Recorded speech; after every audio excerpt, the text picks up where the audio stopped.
चाळीसगाव रोडवरील अतिक्रमण जमीनदोस्त, मनपा पथकाची धडक कारवाई।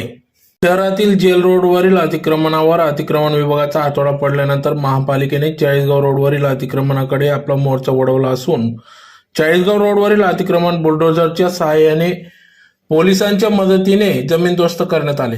या कारवाईमुळे अतिक्रमणधारक व मनपाच्या अधिकाऱ्यांमध्ये हुज्जत झाली।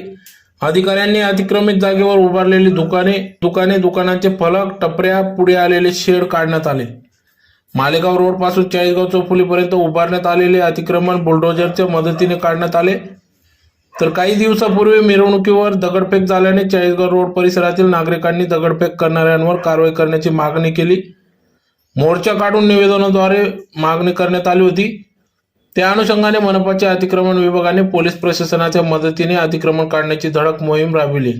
सदरची ही कारवाई मनपा उपायुक्त डॉक्टर संगीता नांदुरकर, अतिक्रमण विभागाचे प्रमुख प्रसाद जाधव, आरोग्य विभागाचे राजेंद्र माइनकर, आझादनगर पोलीस ठाण्याचे पोलीस निरीक्षक प्रमोद पाटील, चाळीसगाव रोड पोलीस ठाण्याचे पोलीस निरीक्षक धीरज महाजन, सहाय्यक पोलीस निरीक्षक संदीप पाटील व अतिक्रमण निर्मूलन पथकातील पोलीस कर्मचारी यावेळी यांच्या उपस्थितीत यांच्या बंदोबस्तात सदर ही अतिक्रमण काढून कारवाई करण्यात आली।